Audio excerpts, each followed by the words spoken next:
colombianos, mucha gente ha comparado el arte de gobernar con el arte de navegar. Viene caliente y picante, empalagar y popular. Colombia viene caliente y con ganas de luchar por reforma agraria, paz con justicia social. Se ha venido sumando una deuda histórica por años y años y años y años, y la gente siente que cada vez la situación está peor, que es inaguantable, que es insostenible, y toma la decisión entonces de juntarse con el resto de campesinos del país que están en la misma situación. Y es como se define inicialmente, que hay que movilizarse, pero que hay que hacer una movilización de orden nacional, entre otras cosas porque muchas de las situaciones que están azotando al campesinado hoy en día no se resuelven en la región.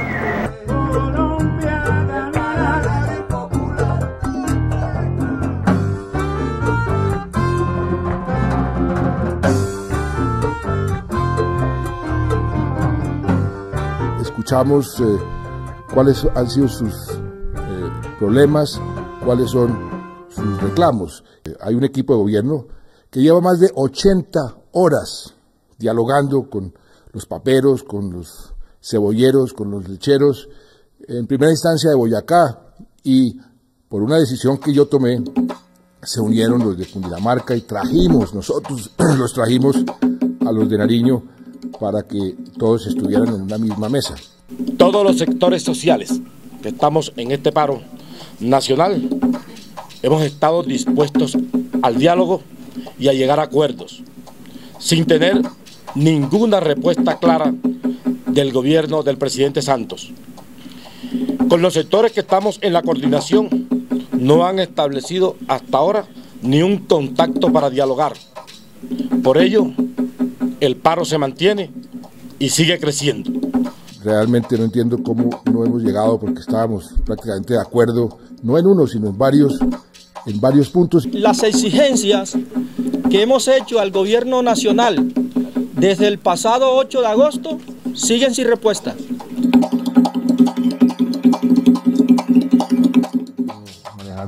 El martes 27, el ministro de Hacienda, Mauricio Cárdenas, y cerca de 30 líderes gremiales del sector agropecuario anunciaron el desarrollo de unas mesas específicas para abordar los temas de discusión entre las partes. Los gremios representan a los grandes comercializadores de los productos agrícolas, los que se llevan las grandes ganancias. Y entonces por eso van a negociar con los gremios que no nos representan a nosotros, que no representan el campesinado, porque los gremios siempre se han comido los subsidios, han recibido ayudas del Estado, han recibido de los bancos, de todos lados, pero eso ha sido para un selecto grupo y los campesinos seguimos exactamente en la misma miseria. Hoy quiero anunciar al país la nueva conformación del gabinete ministerial. He designado como ministro de Agricultura al vallecaucano Rubén Darío Lizarralde. El doctor Rubén Darío ha sido el arquitecto de un modelo exitoso de apoyo y colaboración entre el empresariado y los campesinos. Poder mostrar que en el campo hay una posibilidad enorme en que se junten capital y trabajo para generar aún más riqueza de la riqueza tradicional. Tiene que ver con el mismo corte de este gobierno, de derecha, neoliberal, con fuertes compromisos con los grupos económicos y con las multinacionales. Ha causado mucho rechazo el nombramiento del nuevo titular de esta cartera, Rubén Darío Lizarralde, pues han expresado algunos campesinos que es un empresario de la palma que se ha sembrado en diferentes partes de Colombia. Recordemos que a través de ese cultivo diferentes empresarios se vincularon al mismo y con la ayuda de los grupos paramilitares desplazaron y asesinaron muchos campesinos aquí en Colombia. Vamos en vías diferentes y es que precisamente es ahí donde surgen los grandes conflictos, porque el Estado no tiene en cuenta a las comunidades campesinas para construir política pública en el campo. Entonces todo se impone. Siempre nos han dicho que es que nosotros no somos competitivos y que tenemos que entrar en la globalización y que si no entramos en la globalización definitivamente vamos a desaparecer. Pero es que la economía campesina es otra cosa. No solo incluye la tenencia de la tierra y no solo tiene que ver con los productos que allí se producen, tiene que ver con el arraigo que tienen los campesinos en su territorio, el derecho a permanecer en él y a no ser desplazados, el derecho a ser respetados, el derecho a ser tenidos en cuenta en toda la política pública del Estado, a no ser excluidos. Pero además de eso, a crear espacios tan importantes como las zonas de reserva campesina, fortalecer los resguardos indígenas, fortalecer las zonas de negritudes. Eso tiene que ver con la territorialidad campesina y tiene que ver exclusivamente con que los campesinos tengan la posibilidad de definir en su territorio hacia dónde quieren ir y cómo quieren administrar su territorio. No cabe duda de que hay personas o grupos que están interesados en que no se llegue a ningún acuerdo. Personas que no les importan las legítimas aspiraciones de los campesinos, sino que tienen su propia agenda política o solo quieren desestabilizar. Los gobiernos realmente le tienen mucho miedo a la organización de la gente, porque cuando la gente se organiza, realmente la gente no se deja embolatar, no se deja decir mentiras, abre los ojos y ve realmente qué es lo que está pasando. Y ellos están acostumbrados a eso, a ir en época de elecciones, a engañar a la gente, a ofrecerle puentes donde no hay ríos, a darle un tamal para que vote por ellos. Y ya la gente organizada ya no resiste eso, la gente ya se dio cuenta que lo están engañando, que le están diciendo mentiras. Entonces realmente la clase politiquera de este país le tiene mucho miedo al pueblo organizado. Sabemos, por ejemplo, y hay que decirlo, que el movimiento Marcha Patriótica no busca sino llevarnos a una situación sin salida para imponernos su propia agenda. No les importa para nada los intereses de los campesinos, ni que se logren acuerdos regionales, solo les importa su agenda política. Nosotros entendemos eso como presiones de sectores muy oscuros de este país y creemos que se está haciendo una apología al genocidio político que ya hubo con la Unión Patriótica. Algunos estamos amenazados de muerte por nuestra fidelidad desde cuando éramos jóvenes a la patria, al pueblo, a los trabajadores y a la causa del socialismo. A bordo de este bergantín que se hunde, vengo con mi polvorina a vengar este fraude. En Colombia, el ejercicio de la oposición política ha sido de constante negación y desde lo legal y normativo hasta su práctica. No existe más allá del espíritu constitucional sin desarrollo el derecho a la oposición con el enunciado de un estatuto que no ha sido discutido ni aprobado por el Congreso de la República. No ha existido interés estatal, institucional ni político que posibilite la existencia de la oposición como derecho ni de garantías para ejercerlo. Esta democracia se ha mantenido internamente cuestionada por la responsabilidad del Estado en mecanismos de guerra sucia contra los sectores populares y la creación del paramilitarismo para su represión. Igualmente es el único país de la región que sostiene un conflicto armado interno por más de 50 años. Aquí hay un fenómeno que nosotros hemos catalogado como sistemático y generalizado, ¿sí? Que es la esencia para describir que en Colombia se cometen crímenes de Estado o crímenes de lesa humanidad. Por ejemplo, en el tema de desapariciones forzadas encontramos más de 56.000 desapariciones forzadas, ¿sí? 1.576 personas ejecutadas extrajudicialmente con un proceso abierto, aunque se calcula que son más de 3.000 personas. De esas 1.579 casos abiertos en la Fiscalía, encontramos que solo hay 16 casos fallados, ¿sí? Eso nos ubica más o menos un nivel de impunidad del 97%.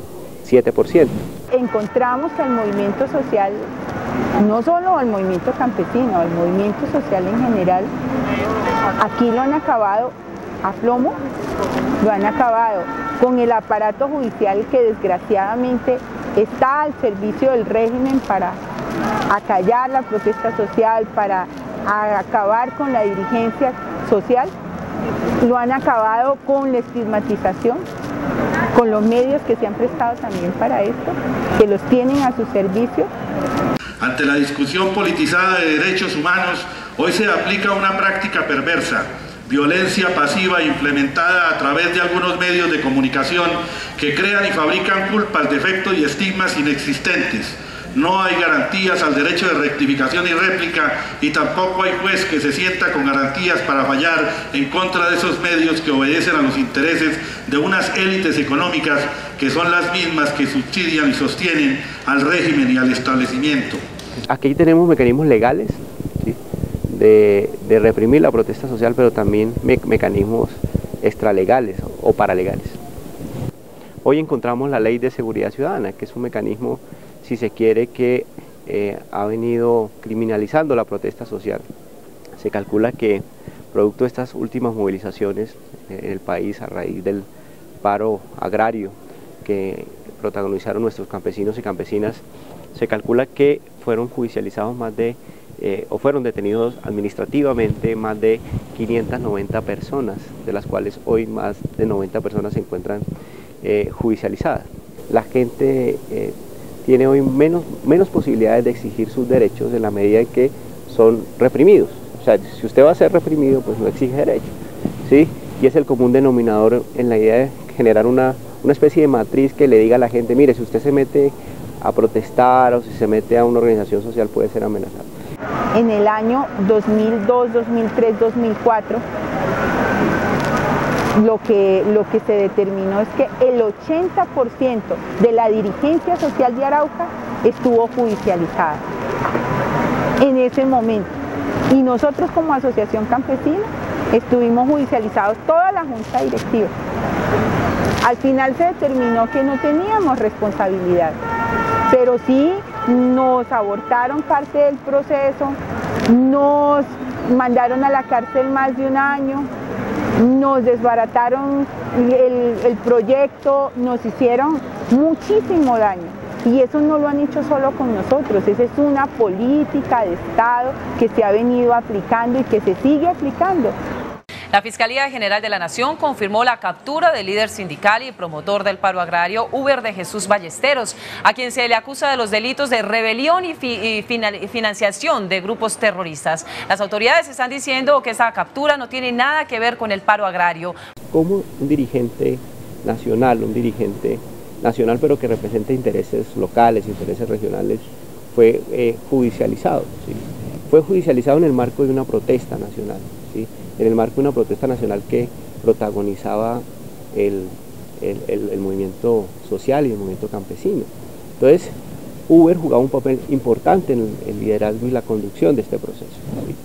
La decisión de la Fiscalía General de la Nación evidentemente estaba dirigida, ¿sí?, a socavar las fuerzas, ¿sí?, y a generar pánico en los manifestantes y los protestantes. Nos lo judicializaron y nos lo echaron a la cárcel con la misma acusación trasnochada que nos han echado a todos, rebelión.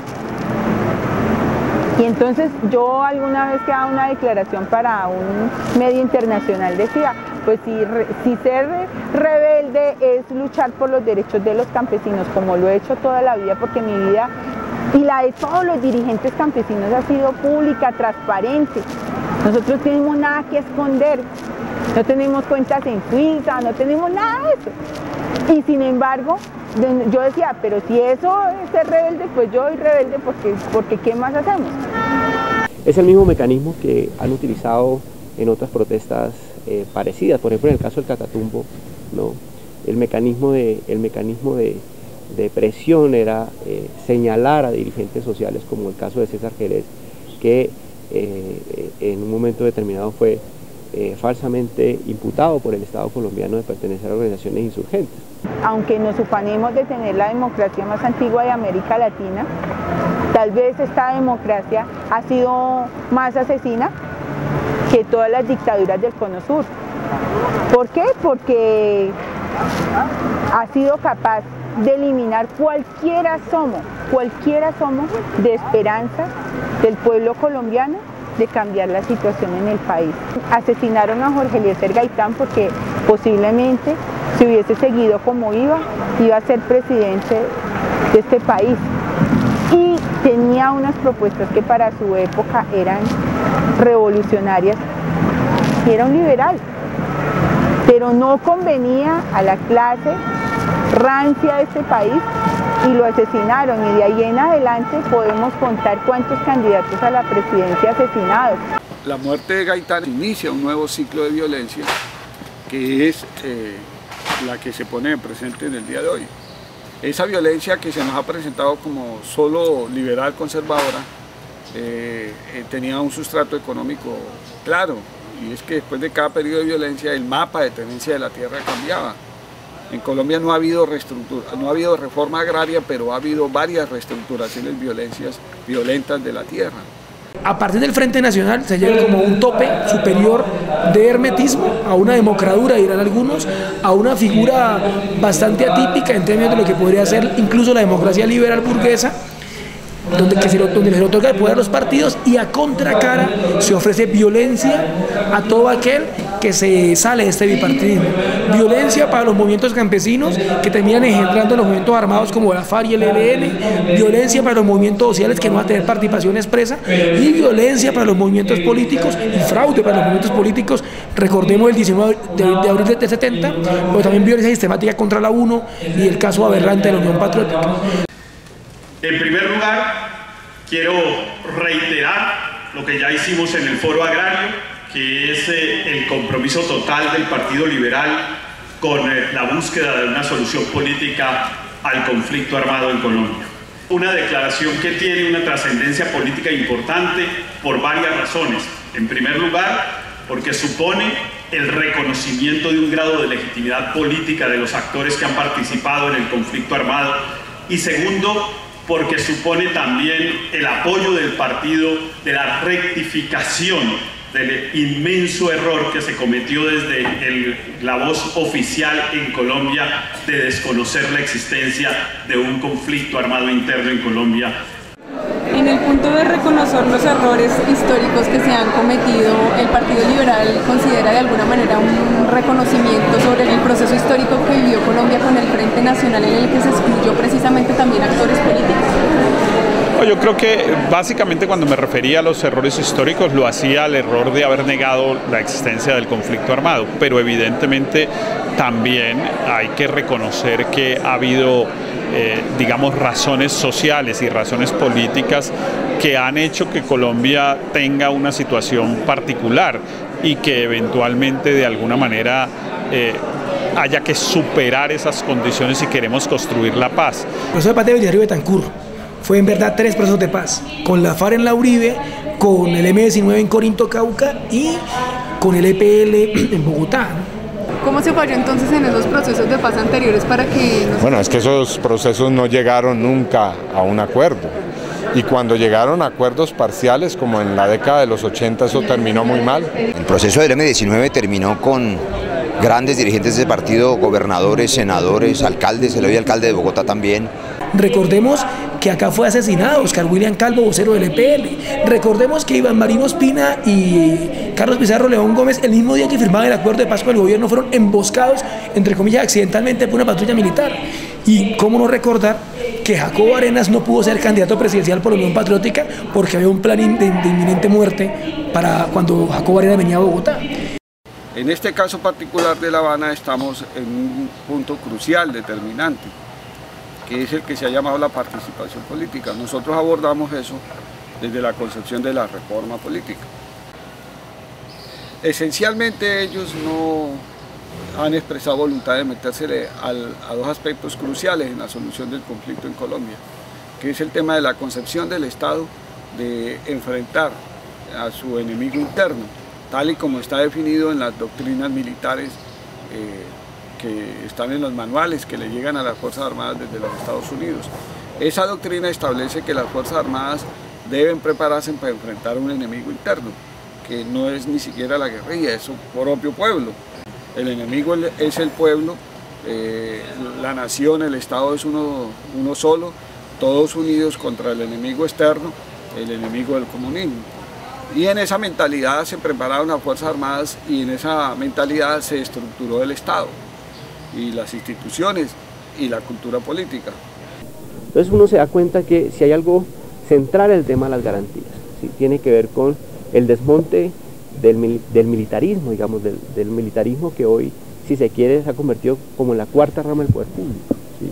Los militares hoy en el país tienen fuero penal militar, ¿sí? Los militares en el país tienen la posibilidad de no ser juzgados por tribunales ordinarios, ¿sí? Ha dicho el gobierno que no pretende cambiar la doctrina de las fuerzas militares. Es que la doctrina de las fuerzas militares es ilegal e inconstitucional.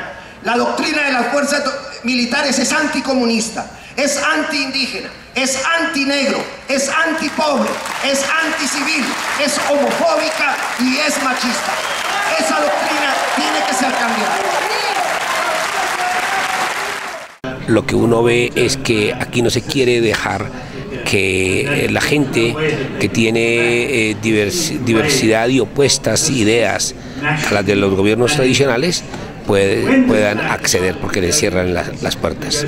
Un mensaje, repito, demasiado grave, porque de lo que se trata en un camino de paz es que quienes han estado alzados en armas dejen las armas y entonces accedan por la vía política al poder. Pero si la vía política se cierra de facto y contra el régimen, pues creo que el mensaje es pésimo para la sociedad colombiana. Quienes estamos en este tipo de ejercicio no somos minoría, al contrario, somos la mayoría en este país, pero el sistema político está construido al revés, ¿cierto? Está hecho para que las minorías gobiernen permanentemente y eso es un aprendizaje muy doloroso que esperamos que en esta ocasión pueda generarse una coyuntura que permita superarlo a través de las propuestas de la gente. La pregunta tuya es precisa. ¿Es lo agrario lo fundamental en la base de la violencia colombiana o es esa concepción antidemocrática? Si nosotros nos quedamos con la visión de los sociólogos que analizaron la violencia en Colombia en la década de los 50, podríamos decir lo agrario es lo fundamental de esa guerra. Pero han ocurrido fenómenos políticos de violencia que han escalonado las razones de esa violencia. Y el aspecto fundamental que dispara la violencia es la violencia política del Estado. Ya ni siquiera para quitarle tierras a la gente. Y le pongo el ejemplo de la Unión Patriótica. Y hay amenazas de exterminio contra las nuevas fuerzas políticas que vienen emergentes. Incluso se nos ha señalado y advertido en la mesa. Si la FARC no llega a un acuerdo, entonces la suerte de las nuevas fuerzas será la misma de la Unión Patriótica. Y nos parecen criminales, nos parecen fascistas esas advertencias. Esto es un compromiso de la sociedad colombiana toda, darle seguridad jurídica, política y física a quienes se desarmen para que puedan hacer política sin armas. Garantías son que la Fiscalía General de la Nación investigue quiénes están detrás de los asesinatos a defensores de derechos humanos, a líderes sociales, a dirigentes campesinos. El nivel de impunidad de este país sobrepasa las fronteras de lo posible. Estamos hablando de niveles de impunidad de más del 99%. Detrás de cada amenaza sabemos no están los grupos paramilitares, están sectores del establecimiento altamente comprometidos con la guerra. Hoy hablar de la reforma política tiene el mismo contenido, la misma esencia de cuando en Casa Verde se exigía la reforma política. Pero hoy Colombia es más estrecha, más antidemocrática, incluso a pesar de haber pasado por un proceso constituyente como el del 91. La constituyente fue un buen ejercicio, un buen avance en búsqueda de la paz, pero se nos quedó mucha gente, muchos millares y muchos muertos nos ha costado que no haya entrado la FARC a la constituyente del 91. Por supuesto, ha habido algunas modificaciones del régimen político y algunas de ellas han sido valiosas.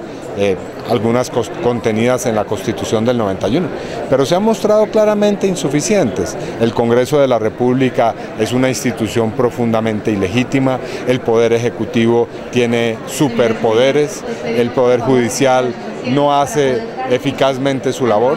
Bueno, yo creo que discutir este tema es fundamental en cualquier contexto del país, porque básicamente la participación política y más bien las limitaciones y las barreras que ha habido para la participación política de la sociedad colombiana en general y de los diversos actores políticos que componen el panorama nacional ha sido uno de los problemas más fuertes, digamos, como de injusticia e inequidad que existe en este país.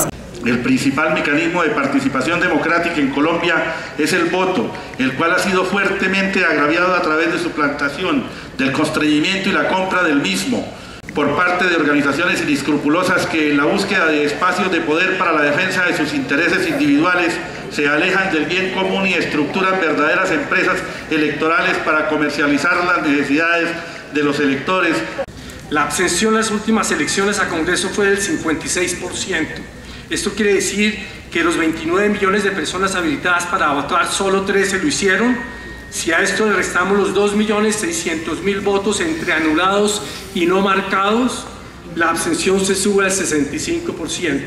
Esto significa que a 1 de cada 5 colombianos que votaron no se le tomó en cuenta la voluntad de su voto y todos los congresistas elegidos lo fueron por tan solo 1 de cada 3 colombianos que podían votar. Porque ha sido privatizada la democracia por la corrupción, por las mafias, pero fundamentalmente por los intereses corporativos, por la financiación empresarial. Contra esa democracia moribunda es que estamos planteando nuevas formas de participación política. Proponemos que el nombramiento del fiscal, del defensor del pueblo, del procurador y del contralor general de la República sea por el pueblo y no sea por el Congreso de la República. Hay mucha dificultad para que la sociedad entre, costos de campaña, financiación estatal, el acceso a los medios. Nuestra democracia sigue siendo muy cerrada, entonces no solamente facilitarle a los que están afuera, sino a los que están adentro que puedan hacer política. En Colombia hay disposiciones legales que permiten, que garantizan que otras fuerzas estén en el gobierno si logran pasar la madeja de la corrupción electoral, las trampas del sistema electoral, pero donde no aparece por ningún lado en la discusión por parte de ellos es el tema de la violencia. La violencia como principal ejercicio de exclusión de otros sectores en la vida política. Bueno, el problema es que Colombia no es una sociedad democrática aún, una sociedad profundamente antidemocrática, excluyente, con fenómenos en los que la criminalidad, por ejemplo, es una herramienta en la política, con grandes problemas de corrupción y fraude en muchos niveles del Estado. Necesariamente esto tiene que pasar por una Asamblea Nacional Constituyente, donde las fuerzas de verdad vivas de este país, donde los colombianos de a pie podamos participar y podamos definir la bitácora de navegación de para dónde queremos ir. O sea, no desde el excluyente sistema electoral colombiano, sino desde mecanismos alternos que permiten que las fuerzas vivas del movimiento social, del movimiento insurgente, de los partidos políticos, de los gremios, de la iglesia, estemos en la mesa, estemos en esa constituyente y discutamos nuestro nuevo pacto social. Si no se producen las reformas de fondo de todo el sistema político que garantice la participación, no solamente de los partidos de oposición de izquierda, sino también de los movimientos sociales, de los pueblos indígenas, de las organizaciones campesinas y de mujeres, por nombrar algunos, pues por supuesto eso será totalmente unilateral y sesgado. Porque ya basta de imposiciones, ya basta de decisiones sin consulta, ya basta de que un puñado de señores definan por 42 millones de colombianos qué es lo que hacen con este país. Tiene que haber un cambio global del sistema político como tal para que se pueda avanzar hacia la paz. Ya llegó la hora de la resurrección. Hay que salir a la calle y no esconderse y hablar, solamente hablar. Ya pasó lo que tenía que suceder. Hay un vas a tener que escuchar, ay, ay, ay. Me dirijo a toda mi gente, a la comunidad de mi nación, porque hay algo que mi gente está causando desazón. Por eso es de suma importancia y urgencia solucionarlo, porque así toda mi gente resulta que sola se está destrozando. Los tiempos que estamos pasando son tan duros y malignos, que el alma de toda mi gente se está enfrentando a un abismo difícil de evadir, en tiempo de decidir si la vida que estamos llevando nos empuja a mentir. Por eso sigo y ando buscando las soluciones por la vida rapeando. Por eso sigo y ando buscando las soluciones por la vida rapeando. Por eso traigo un pensamiento para todos los presentes, rapeando te lo digo de manera diferente. Para mi gente, para la que busca día a día en este laberinto.